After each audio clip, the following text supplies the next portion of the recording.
یہ اتنے نابالغ تھے کہ بھئی آپ کو علاقے نے چن کر کے بھیجا ہے وہاں اپنی نمائندگی کے لیے، اور آپ کسی فرد واحد کے کہنے پہ اپنی اسمبلی ڈیزالو کریں. کیوں الیکشن کیوں ہوں گے؟ الیکشن خالہ جی کے گھر تو خیر تو نہیں ہے بار بار ہوتے. الیکشن کے لیے ایک انوائرمنٹ ہوتا ہے. میں بتاؤں کہ کسی بھی گورنمنٹ کی جو اس کا آپریشنل ٹائم ہوتا ہے نا، اس کے مابعد اثرات ہوتے ہیں. پی ڈی ایم نے حکومت کی، شہباز شریف صاحب نے لیڈ کیا. مجھے بتائیں پیٹرول اور ڈالر بہت اوپر گیا. جب وہ چھوڑ کے چلے گئے تو کیا 3 گنا قیمتیں بڑھنا شروع ہو گئی، یا اس کے بعد آہستہ آہستہ گریجولی نیچے آ رہی ہے؟ میں اشیاء خودنوش کی بات بھی آپ سے کروں گا، میں پیٹرولیم کی بات بھی آپ سے کروں گا، میں ڈالر کی بات بھی آپ سے کروں گا. ہر چیز کو دیکھیں کہ اگر پی ڈی ایم نے جو ٹائم لگایا ہے، اس کا مطلب یہ ہے کہ آج ہمارے دل میں یہ بات یقین کی طرح، ایمان کی طرح وقت ہو چکی ہے کہ مابعد اثرات بتا رہے ہیں کہ وہ ٹائم ضروری تھا کہ انہوں نے اس گھر کو بنایا. اچھا، آپ نے بڑی نئی بات کی آپ نے صاحب. آپ سمجھ رہے ہیں کہ جو پی ڈی ایم نے قربانی دی یا شہباز شریف کی جو دورست پالیسی تھی، آج اس کا پھل ہمیں مل رہا ہے. میں سمجھتا ہوں کہ قوم کی زندگی میں جب اس طرح کا وقت آتا ہے تو یہ کوئی بڑی قربانی ہے، یہ بڑی حقیر سی قربانی ہے. اور قربانی وہی دے سکتا ہے جس کے پاس کچھ ہوتا ہے. دیکھیں نا، قربانی ہر آدمی پہ تو فرض نہیں ہے، واجب بھی نہیں ہے، جائز بھی نہیں ہے. قربانی وہی دے سکتا ہے، زکوٰۃ وہی دے سکتا ہے جس کی حیثیت ہوتی ہے. جن لوگوں نے اس ملک کو گورن کیا ہے، ٹھیک ہے نا، جن کو گلی کوچوں میں ایک جھوٹے نیریٹو سے چور کا نشانہ بنایا گیا، ہتک کی گئی، ہتک کی عزت کی گئی. آخر اسٹیٹ کے تمام وہ اسٹیک ہولڈرز انہوں نے سمجھا کہ یہی اس قابل ہیں کہ آج جب چھت گر رہی ہے، اس کی جڑیں کھوکھلی ہوئی ہیں، تو ان کو استعمال کیا گیا. اور وہ شعور والے انہوں نے سمجھ کے اس کے لیے یہ حقیر سا اپنا جو سروسز دیے ہیں کہ نہیں، پہلے ریاست پھر سیاست. تو آپ سمجھتے ہیں کہ انہوں نے اپنی سیاست کو قربان کر کے ریاست بچائی، اور اب جس طرح آج 40 روپے پیٹرول کم ہوا، جو ہے گھی جو ہے وہ 80 روپے کم ہوا، دانے چاول جو ہے وہ 200 روپے کم ہوئے، تو آپ سمجھتے ہیں کہ اب آگے جا کر وہ اپنی سیاست بچا لیں گے؟ آزاد صاحب، ریفارمز کو آپ کیا سمجھتے ہیں؟ ریفارمز کا مطلب یہ ہوتا ہے کہ آج ہم بیٹھ کے ایک ایسی ریفارمز کریں جس کے اثرات 6 مہینے 4 مہینے. دیکھیں، آپ جب فصل بوتے ہیں نا تو 6 مہینے بعد آپ کو پتہ ہوتا ہے کہ میں گندم بو رہا ہوں، یہ جو اگر آپ گندم بوئیں گے تو دانہ آپ خاک کے اندر کرتے ہیں تو وہ 24 گھنٹے میں آپ کو فصل نہیں دیتا، اس کے لیے آپ کو ویٹ کرنا پڑتا ہے. میرا کہنے کا مقصد یہ ہے کہ وہ آبیاری کر کے اس سوکھے ہوئے درخت کی جس کو سکیڑ دیا تھا، الحمدللہ سرسبز بھی ہوا، اور اب اس کا پھل، اس کا ثمر آنا شروع ہوگا. اچھا، اب آتے ہیں مانسرا کی لوکل سیاست پہ. بابر سلیم صاحب کو آپ کہاں دیکھ رہے ہیں؟ صدیق صاحب کو کہاں دیکھ رہے ہیں؟ کیپٹن صدر صاحب کو کہاں دیکھ رہے ہیں؟ اور کیپٹن صدر صاحب سے متعلق میں آپ سے کہ کبھی کبھی اپنے ڈومین سے بھی نکل آتے ہیں، پارٹی کے اگین یا کہیں، یا پارٹی کے ڈومین سے باہر نکلتے ہیں، تو اس میں گفتگو ہو جاتی ہے. دیکھیں، بات یہ کہ جہاں پہ بابر سلیم کی بات ہے، سردار یوسف صاحب کی بات ہے، تو اس کے اوپر کیپٹن صدر صاحب کے حوالے سے بالخصوص بات کروں گا کہ اپنے قد اور کاٹ کے اعتبار سے وہ پاکستان کا نیشنل لیڈر ہونا ڈیزرو کرتا ہے. اس کے اندر اس کے 2 ڈائنامکس ہیں. ایک اس کا اسپریچولی روحانی اور ایک مذہبی گرانے سے جو تعلق ہے، جو اس کو انہیریٹنس سے بچی ملی ہے وراثت میں. اور دوسرا یہ ہے کہ اس کو اپنی کلین شیپ پرسنالٹی کے ساتھ مجاہد ختم نبوت کا جو اعزاز ملا ہے، کہ دنیا میں تمام اعزازات سے بہت بڑا اعزاز ہے. دیکھیں، پارلیمنٹ کے اندر کتنے علماء بیٹھے ہوتے ہیں، لیکن میں سمجھتا ہوں 75 سال میں جو ناموس رسول رسالت کے لیے، ناموس رسول کے لیے اور تحفظ ختم نبوت کے لیے جو اسپیچ کیپٹن صدر نے کی ہے، میں سمجھتا ہوں وہ الفاظ کہیں سے اتر رہے تھے اور اس کی زبان سے ادا ہو رہے تھے. جب وہ کسی وقت آؤٹ اسکٹ ہو کے کھیلتا ہے تو کیا یہ بات ہمیں نہیں پتہ کہ اس ملک کے دشمن یہودی لابی ہے اور قادیانی وہ کس طرح چیزوں کو مینیج کرتے ہیں، کس طرح مینوپولیٹ کرتے ہیں. یہ المی ہے. ہر پارٹی میں وہ لوگ مینوپولیٹ کر جاتے ہیں، بائی دس وے اور ادر وے آتے ہیں تو وہ اپنی پالیسیز کو انڈورس کرتے ہیں. 21 اکتوبر کے بعد پاکستان آپ کیا دیکھتے ہیں؟ نواز شریف کو دیکھیں، میں آپ کو بڑی ریئلسٹکلی بات کرتا ہوں کہ میں پچھلے دنوں گیا ہوا تھا تو مجھے ایک شخص نے کہا جی کہ میں آپ کے ساتھ بیٹھا ہوں، میں پی ٹی آئی کا بڑا پکا ووٹر ہوں، سپورٹر بھی ہوں، ڈائی ہارڈ. لیکن آپ نے مجھ سے یہ نہیں پوچھنا کہ یہ کس نے بنایا، یہ کس نے بنایا، بلکہ پی ایک الائی اسپتال تھا، اس نے کہا یہ نہیں پوچھنا. میں نے کیوں؟ اس نے کہا جس چیز کا پوچھیں گے تو اس کا بنانے والا معمار جو ہے وہ نواز شریف ہے. تو میں اس بات سے شرمندہ ہو جاؤں گا کہ ہر چیز کا بنانے والا میں سمجھتا ہوں کہ مسلم امہ کا ہے۔ مجھے وہ وقت یاد آتا ہے جب میاں صاحب تل ابیب کی طرف جا رہے تھے تو میزائلوں کے درمیان سے گزر کے جب کویت کی ایران و عراق کی جنگ تھی، وہ اس وقت آپ کے پاس محترمہ کے بعد ایک واحد نیشنل لیڈر رہ چکا ہے جس کا قد کاٹ ایسا ہے کہ قوم اس کو ٹرسٹ بھی کر سکتی ہے اور قوم کو وہ بھی دے سکتا ہے۔ اور انٹرنیشنل ممالک میں سے جو آپ کے برادر ممالک ہیں، جو آپ کا ساتھی ممالک ہیں، چائنا ہے، قطر ہے، سعودی عربیہ ہے، UAE ہے، ترکی ہے، جو آپ کے ساتھ ہیں، یہ اس شخص کے اوپر اعتبار کریں گے جو ایگزیکیوٹ کرے گا چیزوں کو۔ جو ایگزیکیوٹ نہیں کر سکتا اس کے اوپر اعتبار نہیں کریں گے۔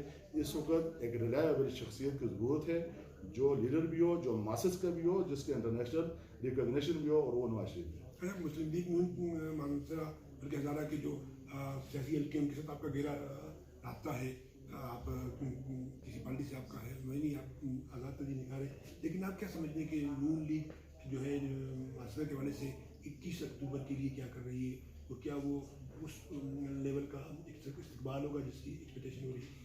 یہ اتفاق ہے، میں ہزارہ سے گران کرتا ہوں، دعا کریں اللہ تعالیٰ ان لوگوں کا اتفاق ہے۔ تو یہ میٹھی بڑی زرخیز ہے ساکی کہ جماعت کے اندر بھی جو یہ صحیح سمجھتے ہیں، میں سمجھتا ہوں کہ سعودی عرب سے اگر 3 سال بعد ہمارا کوئی ایسا شہری جو روزگار کے لیے گیا ہو اور کچھ کما کے واپس آ رہا ہو تو ہم ایئرپورٹ پہ جاتے ہیں تو ہمارے پاکستان ایٹمی قوت کا جو دیکھیں بٹن دبانا تیار آپ کے پاس چیز ہو، ایٹمی قوت کے ایٹمی ایکسپلوژن کے لیے بٹن کے اوپر ہاتھ رکھنا، یہ ایمان کامل کی نشانی ہے کہ اس نے مسلم امہ میں پاکستان کو ناقابل تسخیر اور ایسا دفاعی قوت دی کہ آپ کا بدتر دشمن بھی آپ کی طرف میری آنکھ سے نہیں دے سکتا۔ تو شاندار استقبال دیکھ رہے ہیں، کیا استقبال آپ شاندار دیکھ رہے ہیں؟ میاں صاحب کا استقبال ایسا ہوگا اللہ کے فضل سے۔ دیکھیں کچھ لوگوں کے اوپر اللہ کی بلیسنگ ہوتی ہے، اللہ آسمان سے فرشتے نازل کر دیتا ہے کہ یہ شخص کا استقبال کرو، اس کے لیے اکٹھے ہو، وہ کسی چوک میں کھڑا ہو جائے، اس کے لوگ آنا مسئلہ نہیں ہے، چونکہ اللہ کی فضل سے ہو۔ ٹھیک ہے نا؟ بہت شکریہ جی، پروگرام کو لائک کیجیے گا، شیئر کیجیے گا، کمنٹس میں ملک صاحب کے چاہنے والے اور اچھی سیاست اور اچھے پاکستان اپنی موجودگی کے ساتھ ضرور کیجیے گا، مسکرائیے ملک صاحب۔